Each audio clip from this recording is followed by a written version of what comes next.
Hello everyone, আজকে রান্না করলাম স্কোয়াশ বা জুকিনি চিংড়ি মাছ দিয়ে। তো প্রথমেই আমি অনেকগুলো চিংড়ি মাছ নিয়ে নিলাম, এগুলো কেটে ধুয়ে পরিষ্কার করে নিয়েছি। তারপর এই স্কোয়াশ বা জুকিনিগুলো আমি একটা পিলারের সাহায্যে ছিলে নেব। জুকিনি বা স্কোয়াশের চামড়াগুলো লাউয়ের মতো এত মোটা হয় না, তো চাইলে আপনারা এই চামড়াগুলো রাখতে পারেন, কিন্তু আমি এগুলো ছিলে নেব। যারা বিদেশে অনেকে লাউ খেতে পছন্দ করেন কিন্তু লাউ খেতে পারছেন না, তারা এই স্কোয়াশ বা জুকিনি চিংড়ি মাছ দিয়ে রান্না করে খেতে পারেন, অনেকটাই লাউয়ের মতো টেস্ট আসে। তো সেই কারণে আমি আসলে চিংড়ি মাছ দিয়ে এই স্কোয়াশটা রান্না করি। এগুলোকে আমি একটু মোটা মোটা করে কাটছি, কারণ এগুলো খুব অল্প সময় সেদ্ধ হয়ে যায়। তারপরে কেটে রাখা স্কোয়াশগুলো আমি ধুয়ে নিব।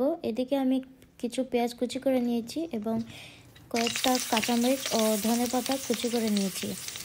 এদিকে কড়াই গরম হয়ে আসলে একটু তেল দিয়ে আমি সেই পেঁয়াজ কুচিগুলো দিয়ে দিব।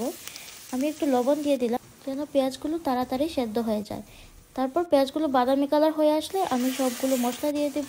এখানে আমি দিয়েছি হলুদ গুঁড়ো, মরিচের গুঁড়ো এবং ধনে গুঁড়ো ও জিরে গুঁড়ো। তারপরে আমি এই চিংড়িগুলো দিয়ে দিব। চিংড়ি মাছগুলো এই মশলার সাথে আমি একটু কষিয়ে নিব। কষিয়ে নেবার পরে আমি এই স্কোয়াশ বা জুকিনিগুলো দিয়ে দেব।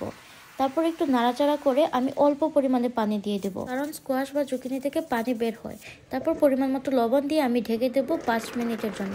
5 মিনিট পরেই দেখেন এগুলো প্রায় সিদ্ধ হয়ে এসেছে। তারপর আমি কয়েকটুকরো কাঁচামরিচ দিয়ে দেবো এবং শেষের দিকে আমি কিছু ধনেপাতা কুচি দিয়ে আমি নাড়াচাড়া করে নামিয়ে নেব। আপনারাও বাসায় ট্রাই করে দেখবেন, খেতে অনেকটাই লাউয়ের মতো সুস্বাদু হয়। ভিডিওটি দেখার জন্য আপনাদের অনেক ধন্যবাদ।